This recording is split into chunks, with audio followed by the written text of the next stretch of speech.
បាទសូមគោរពជំរាបសួរពុកម៉ែបងប្អូនថ្ងៃនេះខ្ញុំនាំពុកម៉ែបងប្អូនមកមើលអំពីផ្ទះសំណាញ់មួយប្រភេទនេះដែលមានមុខងារច្រើននៅក្នុងការប្រើប្រាស់ជាទូទៅដែលអាចឲ្យប្រជាកសិករធ្វើជាកន្លែងដែលបណ្ដោះកូនឈើធ្វើជាកន្លែងដែលជ្រកទឹកភ្លៀងហើយជ្រកម្លប់បានផងដែរហើយជាពិសេសនោះផងដែរគឺផ្ទះសំណាញ់នេះក៏អាចយកទៅដាំផ្សិតច្បើងក៏បានដែលវាមានបង្អួចសម្រាប់បើកបិទ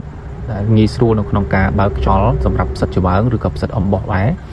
ពុកម៉ែបងប្អូនគ្រាន់តែទិញយកទៅដំឡើងដោយខ្លួនឯងងាយស្រួលនៅក្នុងការដំឡើងមែនទែនចំពោះផ្ទះសំណាញ់ប្រភេទនេះដែលមានថ្នាក់ចំនួន3ថ្នាក់សម្រាប់ឲ្យពុកម៉ែបងប្អូនដាក់អីវ៉ាន់ក៏បានដាក់កូនឈើដាំកូនឈើដាំផ្សិតឬក៏យកទៅធ្វើជាកន្លែងដែលជ្រកម្លប់ជ្រកទឹកភ្លៀងហ្នឹងក៏បានដែរជាប្រភេទផ្ទះសំណាញ់ដែលមានមុខងារច្រើនហើយមាន